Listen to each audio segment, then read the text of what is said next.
Well, the snow has come and gone. So what did it bring? Utter destruction.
So now what?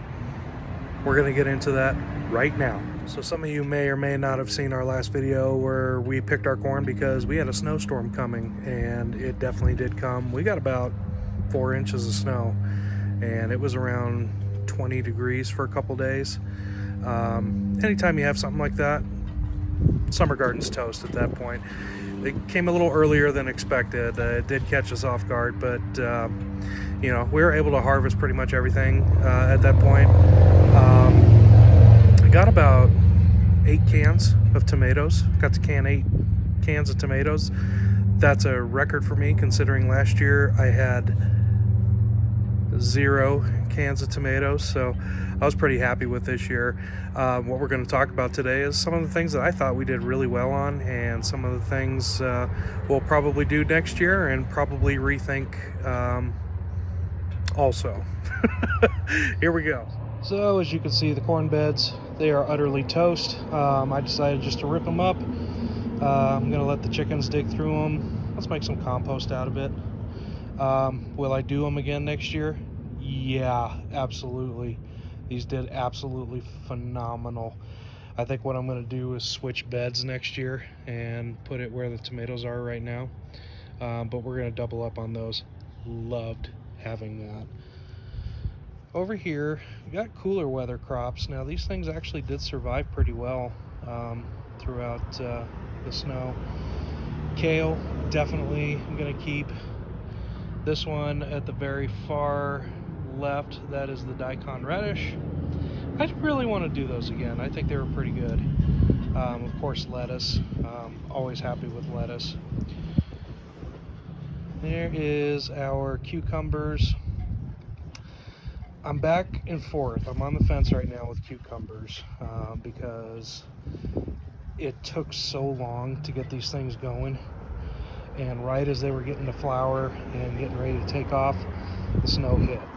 So we came really close to having a really great harvest this year, and of course it got cut short. So I'm up in the air on that.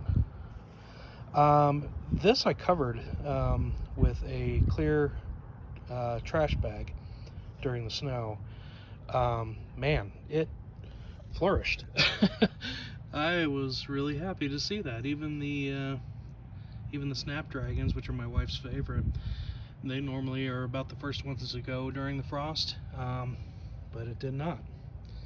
So might be onto something here as far as frost protection goes. Fortunately, the beans and the cucamelons, they didn't stand a chance. They're always the first things to go when it starts to get cold. Did yank out all but one sunflower. We still got one that's hanging in there, hanging tough. But we decided to pick the other sunflowers and let the heads dry for seeds for the chickens. Cucamelons, I will definitely do those next year. I thought those were awesome.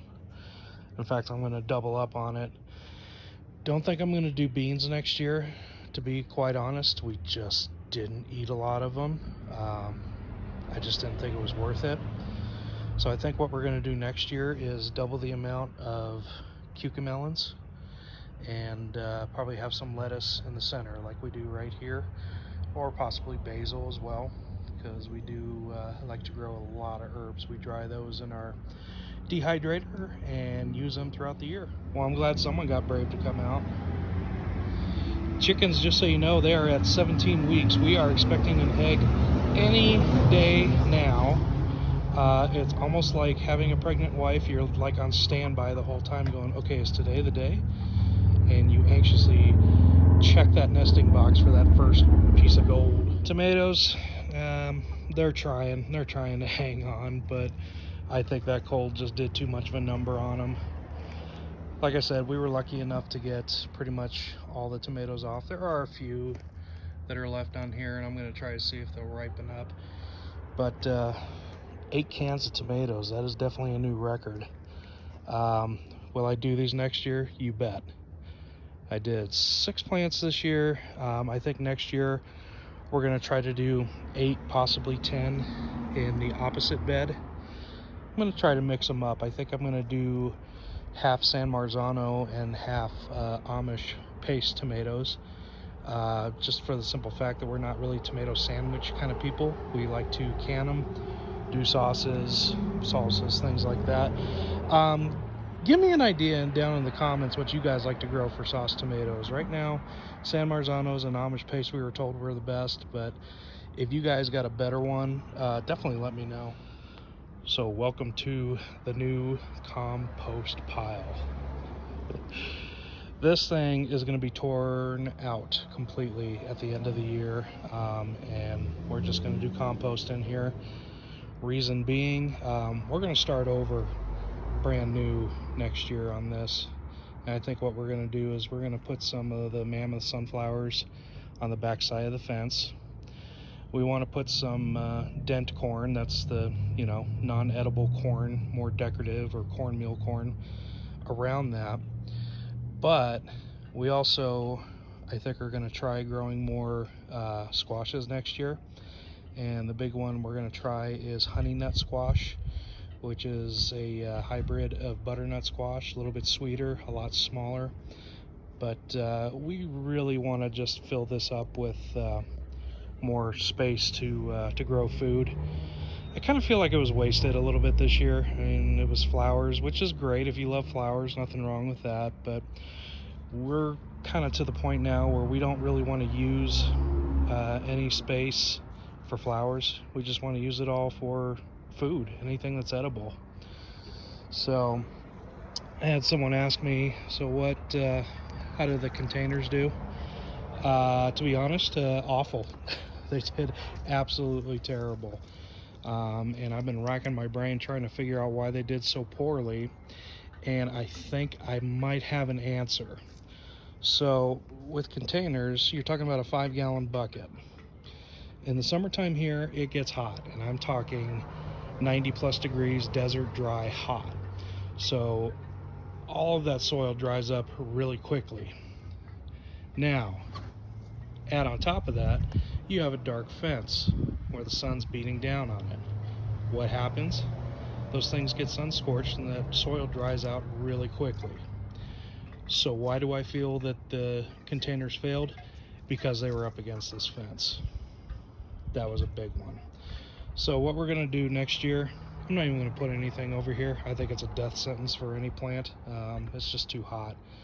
So I'm gonna spread them around, probably out around this area here, and try to keep them a little more shaded in the afternoon. When the sun gets overhead, this area does get shaded out, so it gets partial shade, cools it off a little bit. The raspberries, I think next year we're gonna really start to see those things explode. So here's our big change that we're gonna do next year. So you see that big tall ornamental grass? That is coming out. These 3 trees also coming out. Why do I want to take those out? Because we actually just got elderberry canes, and I want to put a couple elderberry bushes back there. Now, just from watching and reading up on these things, they get tall, and we're talking probably taller than the tallest tree that's here. So we're definitely going to want to have that room, but we want to use the elderberries. We really want to start growing those and see what we can do as far as medicinal purposes, or even pancake syrup, which is awesome. Hello. How are my chickies doing?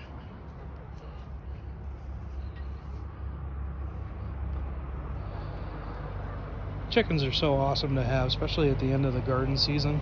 They just go through the garden beds and then they till everything out. They leave their manure, and you got some pretty good soil next year. Now they just need to earn their keep and start laying some eggs. Pay the rent. So this is where we had our compost bin for the year. To be quite honest, I just think it's kind of ugly. So here's what we're going to do. We're going to build a 4x4 raised garden bed right here. Leave all that in. We'll put some soil in. But we're going to plant pumpkins there next year. So disappointed in the pumpkin season this year. It was terrible. We got 2 very small ones. We're usually used to getting about 6 to 8 of them. So what we're going to do is plant them in the ground in the raised bed that's going to go here. They'll get nice shade in the morning, and they'll get some really good sun in the afternoon, which will be cool because it'll spread all throughout, which is kind of what I want. If you're wondering what that wire is, we actually got a solar light that goes on the inside of the coop. So at night, the girls get a couple extra hours of light. Reason being for doing that is chickens need about 14 hours of daylight, or 14 hours of light, in order to lay eggs. And they are just a little over 16 weeks now. And last thing we want is the days to get shorter, have our girls be egg ready, and then not being able to lay eggs because there's not enough light during the day. So what were the big things that we learned this year gardening in Colorado? Corn, tomatoes, good. Containers up against a fence when you have sun beating down on it all day, not so good at all. So like I said, we're going to redo the containers I think next year, and we're going to look at doing a drip line I think to those. Keep them wet, but keep the leaves dry at the same time. And again guys, that's what gardening's all about. We experiment, we try stuff out, and sometimes it works, sometimes it doesn't. And when it doesn't, we learn from that and we become better each year. And I hope that's something that you guys have definitely found in your gardens as well. Leave a comment below and let me know kind of how your year was as far as gardening, things that you learned. Being at 6,000 feet above sea level, we obviously have different challenges than a lot of other people, just like they have different challenges than we do. But I think we can all learn from each other on this. So look forward to talking with you guys soon. And as always, take care and God bless. One more thing before I go, guys. Leave a comment below. Subscribe to our channel. Let me know what you would like to see as far as videos go. And I'd love to put those on for you. So that's it. Take care.